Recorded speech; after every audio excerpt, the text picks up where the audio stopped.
I'm on a Mrballen kick right now. I'm going into the historical legends. We just did the lost episodes, and this one is the man. This man was the Nazis' worst nightmare. Apologies for moving the mic. All right, so if you like the content, then give it a thumbs up. If you want to continue watching it, subscribe. I'm new, so I could get all the help I can have. What did I just say? Anyways, you know what I'm trying to say. Anyways, on with this episode of Historical Legends Part 1. If you Google the most incredible story of all time, this story that I'm going to tell you today pops up all over the internet. And after reading through it, I can totally understand why. But before we get into today's story, if you're a fan of the strange, dark, and mysterious delivered in story format, then you've come to the right channel because that's all we do, and we upload 3, 4, even 5 times every week. So if that's of interest to you, please offer the like button a bag of Rebels, but only leave them the coffee-flavored kind. Also, please subscribe to our channel and turn on all notifications so you don't miss any of our weekly uploads. All right, let's get into today's story.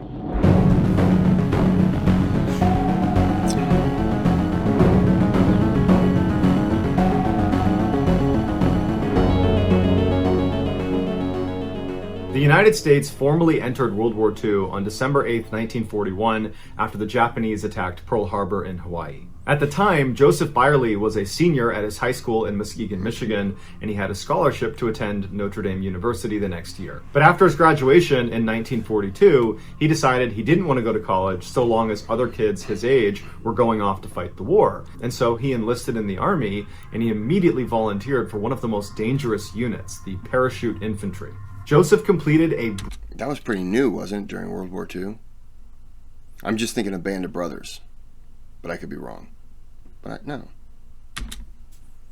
Brutal, accelerated training regimen that included exhausting PT in blistering heat, extended forced marches, grueling full kit runs up mountains, as well as both American and British jump schools. By 1943, Joseph was fully trained and stationed in England and was eager to put his training to the test. But the Allied invasion of Nazi-occupied France, also known as D-Day, was still a few months away. But Joseph didn't want to wait that long, so he volunteered for an incredibly dangerous mission that the OSS was recruiting paratroopers for. The OSS was the predecessor to the CIA. Basically, volunteers would parachute in the middle of the night into Nazi-occupied France with a backpack full of gold. Once they hit the ground, they'd meet up with the French resistance and give the gold to them, and then the resistance would do their best to protect these volunteer paratroopers and hopefully give them a ride back out to England. But by no means was it a guarantee, because many of these volunteers were killed in the process. So they were just dropping in gold. Huh. This was some hardcore, deep cover spy work that the OSS would tell their volunteers, if you get caught on this mission, you're gonna get tortured and you're gonna get executed. Yep. Joseph would successfully complete this insane mission, and then he liked it so much, he did it again. Shortly after his second successful OSS mission, word came down that D-Day was set to take place on June 6th. Joseph's unit was told they were going to be parachuted into France the night before in order to destroy bridges, cut power supply lines, and generally soften up defenses before the main invasion happened just a couple of hours later at Utah Beach. So in the dead of night on June 5th, Joseph and his unit were flying over France when they were struck by enemy fire. And so as their plane is literally falling to the ground, Joseph leaps out the door when he's only 400 feet off the ground, and he manages to survive the jump, his parachute inflated just in time, but he landed on top of a church where a Nazi sniper was up in the steeple taking shots at all of the other paratroopers. And when the sniper... I could be wrong. I heard this one time. For paratroopers, and I'm sure it wasn't for World War II, I'm sure it was after, but it is a war crime, if I'm remembering it right. It's a war crime to shoot at paratroopers while they're in the air, or parachuting down. It's illegal to shoot at them until they're on the ground. I don't remember where I heard that. It could have been a dream for all I know, but I swear it was illegal to shoot at them until they're on the ground, because they're in a position where you don't know what exactly it is they're doing. If they were to land and pull a gun and start shooting, then yeah. But it could be, I think you could mistake them for material and goods and stuff like that. I think maybe that was what it was about, why you couldn't shoot at him, but I don't remember the exact thing. If anybody remembers, or I'm wrong, then let me know. First saw Joseph on the roof, he began taking shots at him, and Joseph managed to dodge the rounds before slipping off the roof and running out of sight. Once on the ground, he slammed a mag into his M1 carbine and then began a one-man mission so incredible that there is a plaque inside of the church he landed on that looks like this.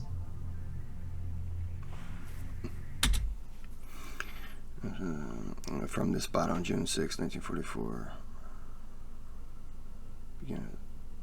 Joseph. Okay, that's it. Began his war for the liberation of the people here. Kris. Yeah, so he is kind of a member of the Band of Brothers. Not necessarily that group, but he's in that. Because Kris was their chant. If you've ever seen it, great show. Completely alone, with no idea where the rest of his unit was, Joseph took off running from the church and once again had to dodge more sniper fire, and he eventually made it to the town's power substation, which he blew up with thermite. So he cut the power to the town, and from there he went building to building to building, killing every Nazi he came across, including an entire squad of Nazi infantry that he ambushed with grenades. At some point, Joseph made his way over to one of the bridges leading into this town that if he blew up, it would prevent Nazis from sending reinforcements to Utah Beach. But as he crawled through one of the hedgerows, he fell headfirst into a Nazi machine gun nest, and when he turned around, there were a bunch of machine guns pointed at his face, and so he surrendered. Joseph was marched deeper into France to a POW holding area, and as soon as he got there, explosions ripped out all around him. It wasn't clear if it was German artillery or American aircraft, but whatever it was killing both Germans and American POWs. Joseph took shrapnel to the leg and was blown into a ditch, and despite being in excruciating pain, he took this as an opportunity to escape. And so he got up and ran away as best as he could with his injury, and for 12 hours he remained uncaught behind enemy lines before he was ultimately caught again. This time they put Joseph in the back of a covered locked truck to keep him from escaping, and they decided they would send him to St. Lo and decide what to do with him there. But on their transit to St. Lo, an Allied aircraft strafed the vehicle that Joseph was in, and Joseph survived the attack and was able to leap out of one of the holes in the side of the truck from this attack, and he attempted to escape. But once again, he was caught. The Nazis finally got Joseph to St. Lo, and as soon as they got there, the Americans launched an all-night bombing campaign on the city. But once again, Joseph narrowly survives. A recurring theme of Joseph's story is that he is repeatedly almost killed by his own teammates. For the next few days, Joseph was interrogated 20 to 24 hours a day, but he didn't give them any information, and he repeatedly called them sons of bitches until they got so fed up with him, they just beat him to a pulp, and he was knocked unconscious and kept in the hospital for several days. For the next 3 months, Joseph was starved, beaten, interrogated some more, and moved to multiple POW camps. He'd be forced to do back-breaking labor all day. At night, he would survive Allied bombing runs, and he would constantly weather hunger, disease, and exhaustion. At one point, he was locked inside of this boxcar with 50 other guys. He could barely move inside of it, and once again, it was strafed by Allied planes, and he was one of the very few people to survive that. In September of 1944, Joseph was moved to a Russian POW camp in Poland that held about 12,000 Russian men and women POWs. And as soon as he got there, he immediately began planning his escape. 2 months later, on a freezing night in November, Joseph, along with 3 other American POWs, managed to cut the barbed wire and snuck out of the camp and began making their escape south. They snuck into a railway station and hopped on a train car they believed was headed for Poland. Their plan was to meet up with the Soviet Red Army as it pushed through the region. But unfortunately, they got on the wrong train and they wound up in Berlin, the capital of Nazi Germany. One thing you don't hear much about when... You have to say this guy's lucky, but he's also bad luck. Like, he's lucky because he's going to survive. And because he's going to survive, you're like, oh, I'm just going to stick with that guy. He'll keep me alive, and then you die.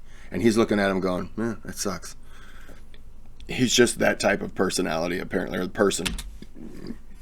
when it comes to World War II is there was actually a large number of Germans that hated Hitler and totally disagreed with the Nazis. And so they organized a German underground resistance that was designed to help the Allies during the war. And so when Joseph and the other 3 American POWs arrived in Berlin, still wearing their POW uniforms, a member of the German resistance saw them and immediately grabbed them and brought them into hiding. But after only a week, the infamous Nazi secret police, aka the Gestapo, discovered them and arrested them. Over the next 10 days, Joseph and the other American POWs got to see firsthand just how awful the Gestapo really were. They were constantly interrogated while they were beaten, kicked, walked on, strung up by their arms backwards. They were hit with whips, clubs, and rifle butts until they drifted into unconsciousness. And then as soon as they started to come to, it would start all over again. After those 10 days, the Gestapo turned Joseph and the other 3 American POWs over to the German army, who put them in the brutal prison camp called the Stalag Luft III. Upon arrival, Joseph was immediately sentenced to 30 days inside of a 4 by 5 foot pine box that was too small to stand up or lay down in. Fortunately for him, he only had to endure 7 days because a Red Cross operative from Geneva intervened on his behalf. It would take months for Joseph to get his strength back after... I'm surprised they actually listened to the Red Cross and, oh, okay, yeah, we won't torture him. They're Nazis. Like, they were already doing terrible things. Why would this be the thing that they were... Okay, you know what, you're right. Yeah, we'll say, we'll do him good. It's odd. Being inside of this box, but as soon as he did, he began plotting his next escape. One night, Joseph, along with his 3 American POW buddies, managed to break through a prison wall and made a mad dash for freedom, but the Nazi prison guards saw it and opened fire on them. All 3 of Joseph's friends were killed as they ran, but Joseph got away. That's what I'm saying. He's thinking, I got an idea. We're going to escape. People are like, yeah, I'm going to escape with this guy. This guy lives on it through everything. And everyone else dies. After a while, it'd be like, look, man, you're cool and everything, but I'm just going to stay on the other side of the yard. I don't want to be anywhere near you. Because you are good luck inside, but around you is bad luck. Only to hear the faint barking of the German shepherds the Nazis had sent to hunt him down. So, in the freezing cold of Poland in January, Joseph leapt headfirst into a partially frozen river and swam over 2 miles down it before getting out and running blindly into the woods. Somehow, miraculously, he managed to reach Soviet lines before he froze to death. And there, he spoke with battalion commander Alexandra Samosenko, a woman who holds the distinction of being the only female tank commander in all of World War II. Even though Joseph spoke very little Russian, he convinced her to let him join her unit. And so she gave him a gun and some ammunition, and she told him what their next objective was. They were going to liberate the same POW camp he had just escaped from. And so Joseph, alongside the Soviet Red Army that he now fought for, turn around and go smash this POW camp. And after the dust had settled, Joseph raided the main camp office and stole his defiant official POW photo that the Germans had taken of him on the first day he got captured. Joseph continued to fight alongside the Soviets across the Eastern Front for a couple of months, but when a German dive bomber blew up the tank that Joseph was riding on, he was evacuated to a Russian field hospital. There, he received a visit from Georgy Zhukov, the most important Soviet military commander in World War II, who was intrigued by the only non-Soviet in the hospital. He sat with Joseph and learned his story through an interpreter, and then afterwards he provided Joseph with official paperwork that would allow him to rejoin American forces. And so in February... Wow, that's pretty cool. Instead of just like throwing him in jail and we'll sort it all out later. We just can't risk anything. That's cool. I guess, you kind of look at somebody putting their life on the line for your country in a way. You're going to do right by them since they've done right by you. That's very cool. Of 1945, Joseph was sent to the U.S. Embassy in Moscow, but unfortunately, when he finally met a friendly American face, after nearly a year of fighting behind enemy lines, they didn't believe his story. They told him that Joseph R. Byerly had been killed in action on June 10th, 1944, and that they had already had a funeral mass in his honor in Muskegon, and that his obituary had already been printed in the paper. But despite Joseph painstakingly... When you hear that, what's your response supposed to be? Oh, okay, well, I guess I'll just assume a new identity. No. Like, because of all that, because I got lucky and survived, doesn't mean that I can't go home. Like, it's a mistake. It happens. It's war. But that doesn't mean that I have to. Oh, okay, I'll go live in France now or Brazil. Like what? Shut up, really? Going through his story over and over again, the ambassador just could not believe what he was hearing. And so, worried Joseph might actually be a well-trained German spy, the ambassador sent him to Odessa to have his credentials verified. But Odessa had the same problem and couldn't verify him, so they sent him to Egypt. Egypt had the same problem, and they too could not verify his credentials.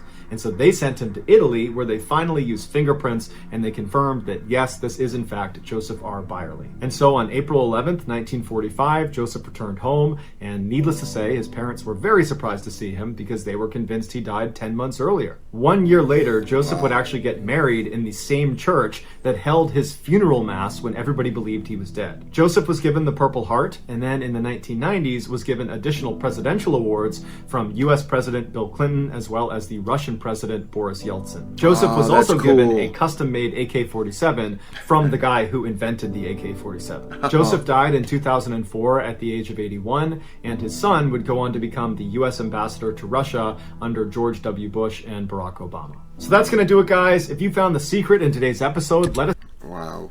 That dude's a war hero. That's a crazy story. And like I say, you don't want to be near him when all that's going on. You're thinking, oh, he's lucky. He will survive. No, you won't. That's a crazy story. Wow. And then all the places you have to go to be identified. I wonder why they didn't. I guess maybe they just didn't have the capability of doing fingerprints in the other places. I don't know. But to go, Odessa, I'm guessing that's Ukraine. And then Egypt. Wow, yeah. That's crazy. Well, anyways, I'm going to end this here. This was another good one by Mr. Ballen, which is not a shock. I'm going to probably look into the Historical Legends Part 2, and I'll go down this line next. There's some other ones that I was wanting to get into, but I thought I'd give this one a shot. It's not super long, so I would jump into this one. I hope you liked it.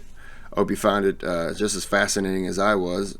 And fascinated as I was? Yes.